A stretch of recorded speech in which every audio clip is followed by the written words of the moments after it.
Hello everybody, my name is Post-Production Pi, Editor-in-Chief for srlounge.com. Welcome to another installment of our weekly Ordinary to Extraordinary Raw Edit featuring the Lightroom preset system V5. Now as always, we will be demonstrating how to create our effects first with the preset system, and then I'm going to be going through the actual develop settings just to help everybody understand, what's going on behind the scenes with each of these looks and effects. That way everybody watching these videos can benefit from the tutorial whether you have the presets or not. But if you are interested in learning more about the SR Lounge Lightroom preset system, then just click the link below in the description. It'll take you over to the SR Lounge store where you can read more and purchase. Because this is the first video in our Lightroom preset system tutorials and mixology, we're going to start off rather simple and we're working into advanced effects as we go forward.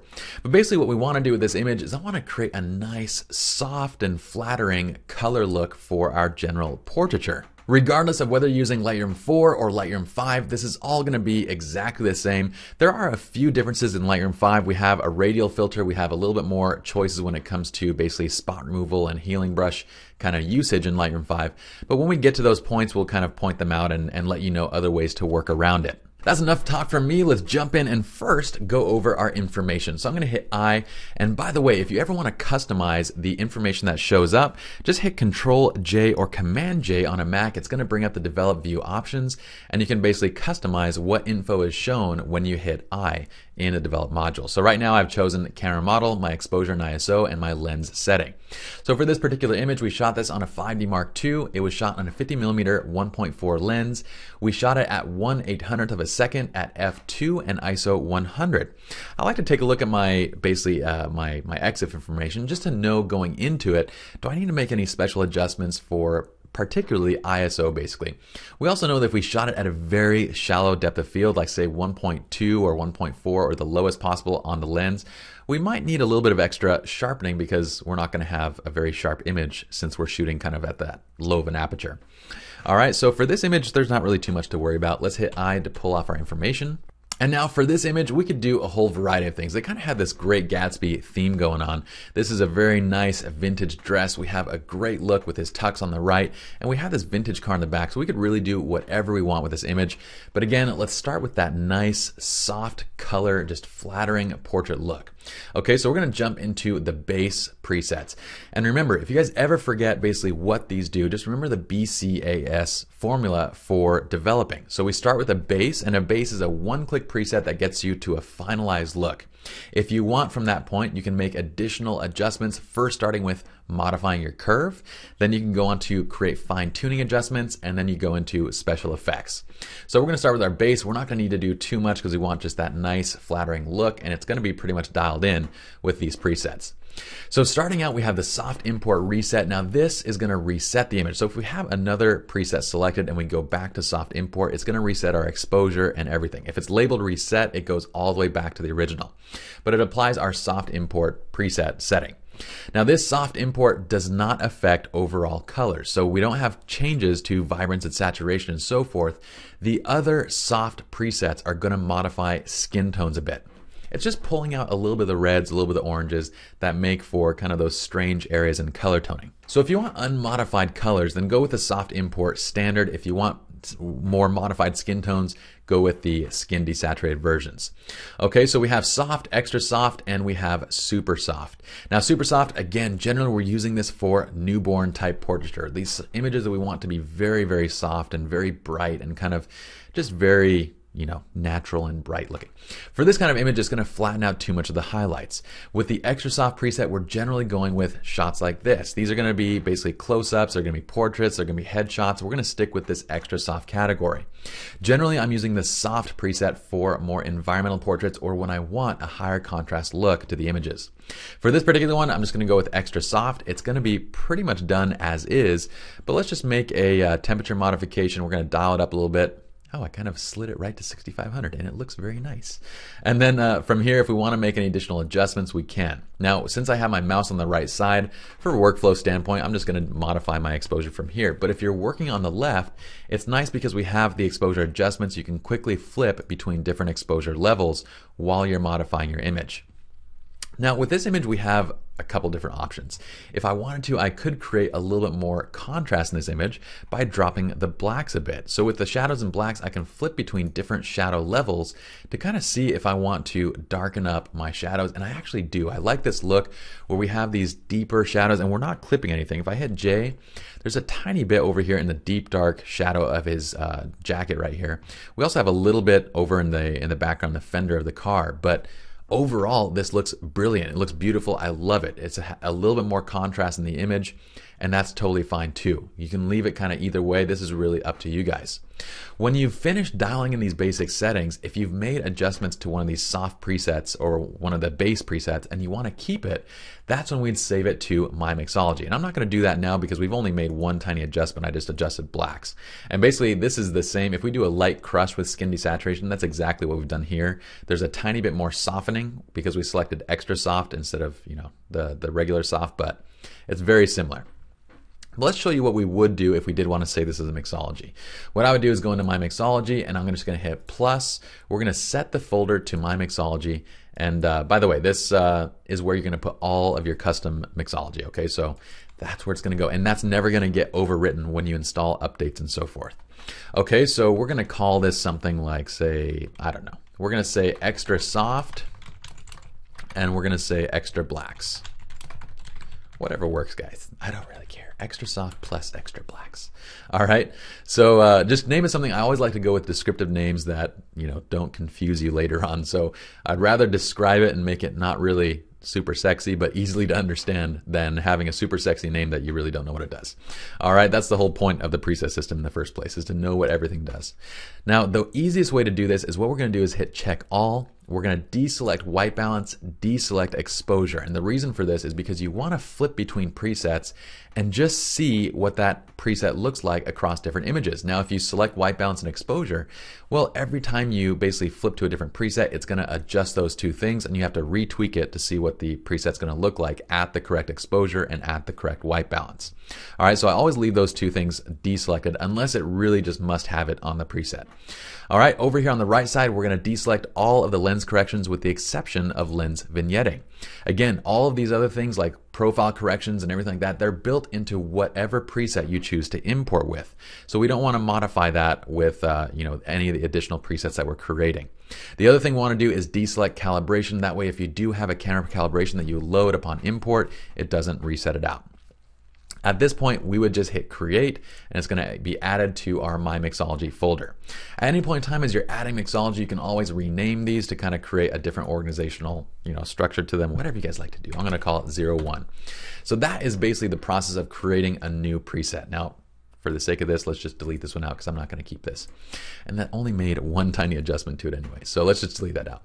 I wanted to show you all though how you would go about saving a new preset to your My Mixology.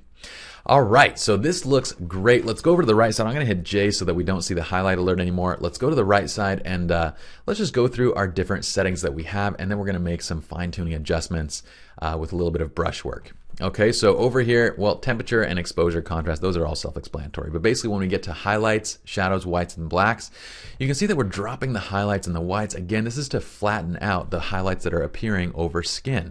We want to flatten it out and then we're brightening it back up to kind of compensate. This way it kind of brings the shadows and the midtones and the highlights all just a little bit closer together. Now here we're dropping shadows and blacks just to add a little bit of extra contrast. We had an image that was very flat. We could leave it with more of that flat look and it looks great that way. Or we can have a little more contrast. It looks great that way too. It's really going to be a stylistic preference. Under clarity, we're dropping clarity to flatten out mid-tone contrast, create a little bit smoother skin and so forth. Then we get to vibrance and we have a little drop in vibrance at -5 on saturation. And if you go down to HSL, you see that we have our reds and oranges pulled down a bit. This is that skin desat preset, or the portion of that that's reducing the reds and the skin tones. So if we bring this back up, you can start to see that under the shadows in particular, we get a little bit more of the kind of red and orange highlighting as opposed to when we drop it a little bit. So it will affect other reds in the image, but generally it's not much, and we can always add that back with detail enhancement later on. With our tone curve, we have our standard S curve that applies a subtle contrast boost, making sure not to apply too much contrast in highlights or in shadows. Let's go down all the way. We have our detail panel. We didn't have anything under split toning, by the way. Under detail panel, we have our standard sharpening mounts of 70, 1.5, 10, and 30. If you've watched our previous videos, you know that this is our typical sharpening setting. We also have a little bit of noise reduction just to kind of smooth out the pores in the skin a bit. If you're doing, say, studio high fashion work and you need to get the most detail possible out of an image, you're going to be working primarily inside of Photoshop, and so you wouldn't do any noise reduction when you're working on that raw file. But in general, for say portraiture, whether you're doing weddings or engagements or just general family portraiture, we're delivering a lot more images, and stuff like this, a little bit of noise reduction here really helps to soften up the skin just a bit without flattening out detail in the hair too much. So a little bit there saves us a lot of time when we're delivering large amounts of images. If you're doing studio stuff, then you might want to bring this down to 0 in your preset. So it's just a little option for you. Now here, if we want to, we can apply a little bit of extra sharpening just to get a little more detail in those eyelashes. I might bring up my radius a tiny bit, and that looks really nice right there. But the standard setting looks pretty good as is. I'm going to raise it just a little bit because we are shooting at a very shallow depth of field, and also, you know, the image is a little bit soft to begin with. So let's add a little bit of that sharpening back. Now, lens corrections, we have a standard amount of +30 and a midpoint of 30. This again just evens out our edge to edge toning so it looks nice and even, nice and bright from edge to edge. We're not using, if we use a soft import plus profile correction, that's what the profile means, that lens vignetting here is going to be set to 0 because it's included in the profile adjustments when it does those automatic profile adjustments. But we don't use profile adjustments for portraits because it's going to sometimes alter the image so it doesn't look the way that it did in camera. Basically, it's going to create different pincushion and stretching effects that could make your subjects, if you're shooting people, look very strange. Okay, so we always want to keep, just, well, not always, for most of us, we never want to use that the profile correction when we're importing portraiture. But just in case there are those of you out there that do want that profile correction and you'd rather turn it off manually, we've included that preset as well. That's why we always import with this. Now on the other side, on the flip side of this, when I'm importing, say, a standard landscape, I would include the profile correction if, you know, I'm just shooting landscape type portraits. Or not portraits, landscape images. All right, let's go back to the top. That's it for the develop settings. Now, one thing I like to do, like on an image like this, is we have this little bit of graduation here in the colors, or not in the colors, but it's really more in the luminosity, where it happens a lot where we have skin tones that are towards the edge of a photograph are going to darken a little bit with the natural vignetting. And I don't like that because it brings out a little bit of weird color in the skin where we don't see that color up here. So an easy way around that is we can either use an adjustment brush or we can use a graduate filter. For this kind of image, it's very easy to use a graduate filter. So we're just going to grab that filter. I'm going to go over here to we're going to go to a Dodge plus 0.5. And again, if you don't have the presets, hit pause and dial it in. This is a super simple preset. It's just brightening the that area. We're going to drag this up from the bottom left. I'm going to pull it up until it basically reaches kind of just the start of her dress right here in the corner. And this is looking pretty solid right here. We don't want to go up too far because it's going to affect the whites and the flowers and her dress and so forth. We don't just want to have it to be enough. Okay, so we can tweak it, fine tune to kind of get it right to the exact 0.1. And on say 0.6, it looks nice and natural. All right, we don't ever want to apply those. Oops, I accidentally selected the wrong thing. We don't ever want to apply those types of adjustments too strong because you would notice it in the color graduation over here in the cement and basically in like the dress and so forth. Just want a nice subtle adjustment that evens it out a bit. So that's it for this image. We are essentially done. If we want to do any fine tuning to our temperature, we can. I can raise this up a little bit just to get a little bit more, say, warmth in it. I actually like it where it's at, so I'm not going to do too much to it. I'm going to make it maybe 100 degrees more warm, but I'm going to leave the tint where it's at. Let's hit backslash it to check out the before and the after. So here's the before, here is the after. Again, all we really did was select two different presets. We did the extra soft, and then we added the extra bit of contrast with our blacks. So we just did shadow blacks and did a little boost there, and then modified exposure and temperature to taste, and that's it. Okay, so you can see how great of a job that single two-click process did on this image. We get a much more flattering version of the image. Go bright. Bright is great for skin tones. It makes them look, well, it makes all of us look awesome. I love bright skin tones. All right, guys, so hopefully you enjoyed this video, and we'll see you all in the next one.